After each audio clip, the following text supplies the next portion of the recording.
Formula ఈ car race కేసులో మాజీ మంత్రి కేటీఆర్ కు తిప్పలు తప్పేలా కనిపించడం లేదు. కేటీఆర్ కు ఏసీబీ నోటీసులు జారీ చేసింది. ఈ నెల 6వ తేదీన విచారణకు హాజరు కావాలని నోటీసుల్లో పేర్కొంది. కేటీఆర్ తో పాటు బిఎల్ఎన్ రెడ్డి, అరవింద్ కుమార్ కు కూడా నోటీసులు ఇచ్చింది ఏసీబీ.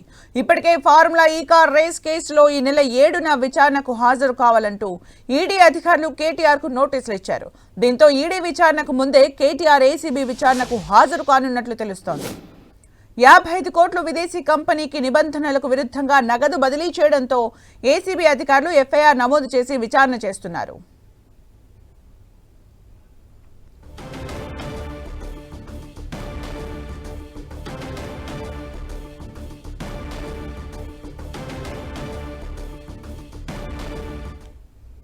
ఇక మరిన్ని అప్డేట్స్ మా ప్రతినిధి సునీల్ అందిస్తారు. సునీల్,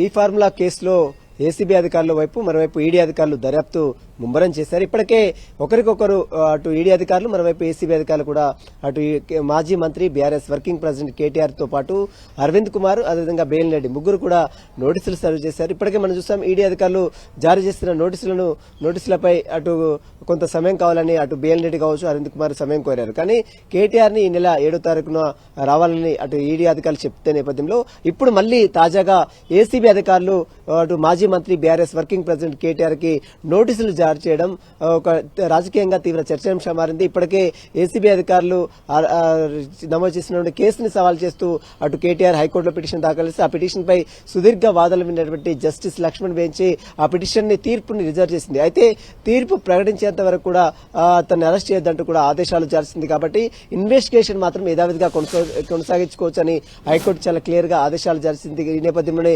ఏసీబీ అధికారులు కూడా దర్యాప్తు ముమ్మరం చేశారు. ఇందులో భాగంగానే కేటీఆర్ కి ఈ నెల 6వ తేదీన ఏసీబీ ప్రధాన కార్యాలయం బంజారాహిల్స్ లో ఉన్నటువంటి ఏసీబీ ప్రధాన కార్యాలయంలో ఉదయం 11 గంటలకు హాజరు కావాలంటూ కూడా ఏసీబీ అధికారులు అటు కేటీఆర్ కి నోటీసులు జారీ చేశారు. మరి ఈ నోటీసులకు వస్తాడా లేదా అనేది కూడా తీవ్ర ఆసక్తి అయితే నెలకొని చెప్పవచ్చు.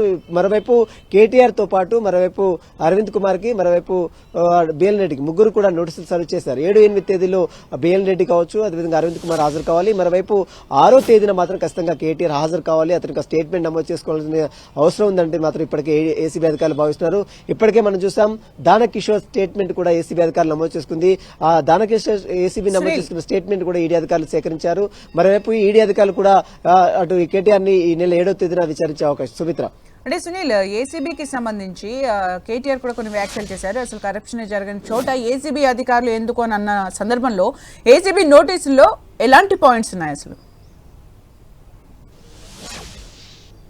ఏసీబీ కేవలం విచారణకు హాజరు కావాలి, కోర్టు ఆదేశాల మేరకు ఇన్వెస్టిగేషన్ చేసుకోవచ్చు అని చెప్పింది. కాబట్టి ఇన్వెస్టిగేషన్ లో భాగంగానే అతనికి 35+1 ప్రకారం అంటే అతనికి స్టేట్మెంట్ నమోదు చేసుకునేందుకు ప్రస్తుతం అయితే ఒక నోటీసు సర్వ్ చేశారు. ఇందులో భాగంగానే అపీరెన్స్ నోటీసులు సర్వ్ చేశారు. ఆ నోటీసులో మరి రిప్లై ఇస్తాడా లేదా నోటీసులకు ఇచ్చిన హాజరవుతారా ఈ నెల 6వ తారీఖు? ఎందుకంటే ఈడీ విచారణకు ఇద్దరు కూడా హాజరు కాలేదు. అటు అరవింద్ కుమార్ హాజరు కాలేదు, మరోవైపు బిఎల్ఎన్ రెడ్డి హాజరు కాలేదు. మరి ఇప్పుడు ఏసీబీ అధికారులు ఇచ్చిన నోటీసులు ఖచ్చితంగా హాజరవుతారా లేదా అనేది కూడా రాజకీయంగా ఒక చర్చ మాత్రం కొనసాగుతుంది. మరోవైపు ఇదే కేసులో అటు హైకోర్టులో సైతం ఇప్పటికే ఏసీబీ నమోదు చేసిన కేసును సవాల్ చేస్తూ హైకోర్టులో పిటిషన్ దాఖలు చేస్తే ఆ పిటిషన్ ఇంకా పెండింగ్ లోనే ఉంది. ఇంకా తీర్పు రాలేదు.